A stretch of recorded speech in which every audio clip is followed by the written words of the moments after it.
राम राम मंडळी. तुमच्या इथे चौरंग आहे आणि तुम्ही तो पूजेसाठी वापरता का? जर वापरत असाल तर त्याच्यावर मी अशी सुंदर छान अशी कवर बनवलेली आहे. तुम्हाला पण बनवायची आहे. चला तर मग बघू या व्हिडिओमध्ये कशी बनवली ती. माझ्या इथचा चौरंग हा मी स्वतः बनवलेला आहे. त्याच्यामुळे याच्या मापामध्ये थोडं अंतर पडलेलं आहे. म्हणजे चारही कोपरे याचे सारखे नाही आहेत. त्याच्यामुळे मी याचं व्यवस्थित माप काढून घेणार आहे. जे आडव्या मापात आणि उभ्या मापात थोडा फरक पडणार आहे. पण तुमच्या इथं आहे तो चौरंग म्हटलं की त्याचे चारही कोने सारखेच राहतील.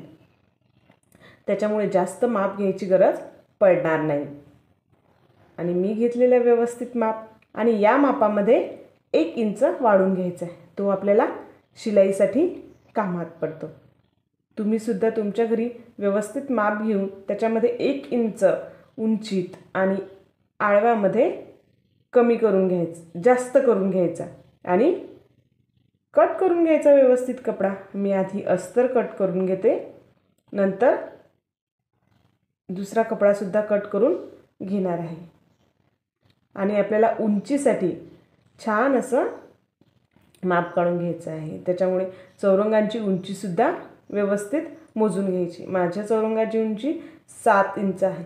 तर मी याच्यामध्ये आणखी 1 इंच वाढवून एक छान लंबी पट्टी कट करून घेणार आहे, ज्याच्या आपण छान फ्रिल बनवून घेणार आहे. आणि खालून आणि वरून त्या फ्रिलला शिलाई येते, त्याच्यामुळे 1 इंच त्याच्यातसुद्धा वाढवून घ्यायचं आहे. अस्तर आणि वरचा कपडा याच्यामध्ये छान अशी आपल्याला शिलाई करून घ्यायची आहे. ही शिलाई करताना एका कोपऱ्यावर थोडीशी जागा आपल्याला सोडायची आहे, जिथून आपण कपडा उलटा करून घेणार आहोत.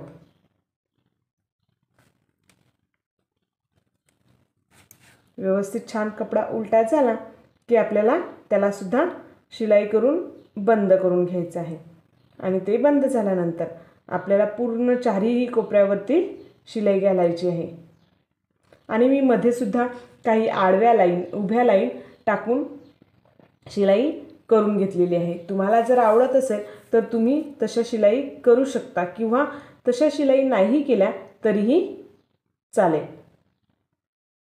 मला आवडतं म्हणून मी करून घेतलेलं आहे. व्यवस्थित आडव्या आणि उभ्या छान काही इंचावर टाकून शिलाई करून घेतली. बघा असं झालं हे रेडी. आता आपल्याला याला फ्रिल बनवायची आहे.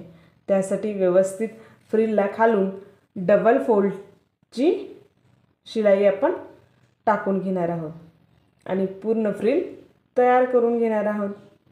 आणि ही लावताना बरोबर कपड्यावरती उलटी ठेवायची आणि व्यवस्थित फ्रिल करून घ्यायची आहे. ही फ्रिल करताना कोपऱ्यांवर थोडासा त्रास होतो, पण मग ठीक आहे. आणि शेवटी व्यवस्थित होण्यासाठी आपल्याला ती थोडी राहील बनवायची अशी शिलाई काढून घ्यायची आहे. आणि त्याचे दोन्हीही कोपरे व्यवस्थित जोडून नंतर आपल्याला त्याला शिलाई घालायची आहे. आणि ते दोन्हीही कोपरे जोडताना त्याला आपण डबल फोल्डची शिलाई देणार आहोत, कारण त्याच्यामुळे कपड्यामधून धागा निघणं किंवा कपड्याची शिलाई घुसणं असा कोणताही प्रॉब्लेम येत नाही. कोणतेही 2 कपडे जोडताना शक्यतो डबल फोल्डची शिलाई ही जरूर द्यावी, ज्याच्यामुळे कपड्याची जी शिलाई आहे ती व्यवस्थित राहते. बघा शिलाई मारल्यानंतर आपल्याला त्याला व्यवस्थित परत राहिलेल्या 3-4 फ्रिल टाकून घ्यायचे आहेत आणि नंतर आपला आसन तयार होऊन जाईल. बघा अशा व्यवस्थित फ्रिल टाकून घ्यायचे आहे आणि करून घ्यायचं आहे आपल्याला आपला आसन व्यवस्थित सरळ.